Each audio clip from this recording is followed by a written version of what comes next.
Sena. Galatoon akka maqaa keessatti gahee hojii keessatti qabaata. Maqaan kun Dajanee Ittisa Buufaa jedhama. Itti gaafatamaa yookiin daayirektara Waldaan Misoomaa fi Barnaarsota Tokkummaa Hawaasa Gadaati.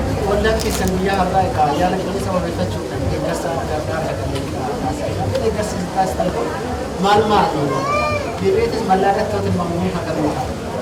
Hayyee gaafii nagaa irratti eeggatu jira. Waldaan keenya erga hundaa'ee gara naannoo waggaa lama achi keessa jira. Bara 2012 kan hundaa'edha. Yeroo hundaa'u keessatti miseensa nama torbaan kan hundaa'e. Miseensonni namni torbaan hundaa'e kun dhaabbata ekoosisteemii keessatti yeroo hojjetaa waajjira dhuunfaa ta'an keessatti hojjechaa yeroo turuu keessatti kan waliin maranii kan hundeessine. Yaa ta'uti waldaan keenya yeroo ammaa kanatti gara miseensa nama 24 qaba.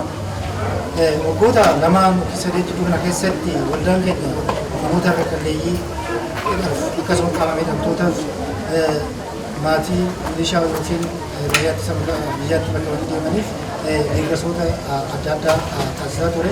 Yaa ta'uti guyyaa irraa kanas ayyaana qallee bara 2014 sababeeffachuun maatii akka qalleeyyii akkasumas qaama miidhamtoota magaalaa keenyaa fi naannoo ishee jiran naannoo nama 150 ta'uuf deeggarsa midhaanii kan ta'anidha. Akkasumas uffatas fi affeerraa kanaa garaagaraa taasisneerra.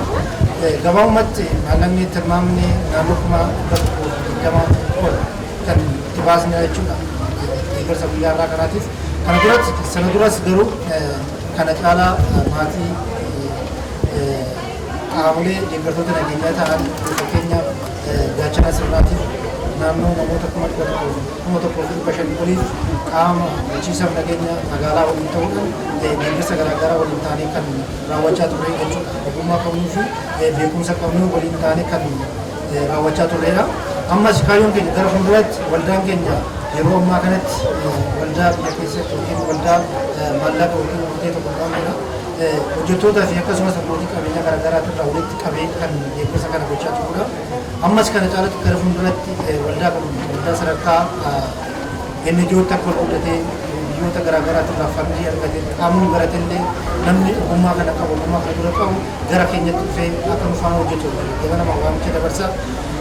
Namni miidiyaa kana irratti yookiin mul'atu yookiin nu argu lammii Oromoo lammii Itoophiyaa kamiifiyyuu baadiyyaa ta'ee akka dhaabbatu yookiin lammii dhaabbate rakkoo keessaa baasuudhaan beekumsaan ilaalchaan qabeenya qabuun akka nu deeggaruuf waamichaan godhaaf gamana waamicha koo dabarsan jedha akka nu faana dhaabbattanii jedha.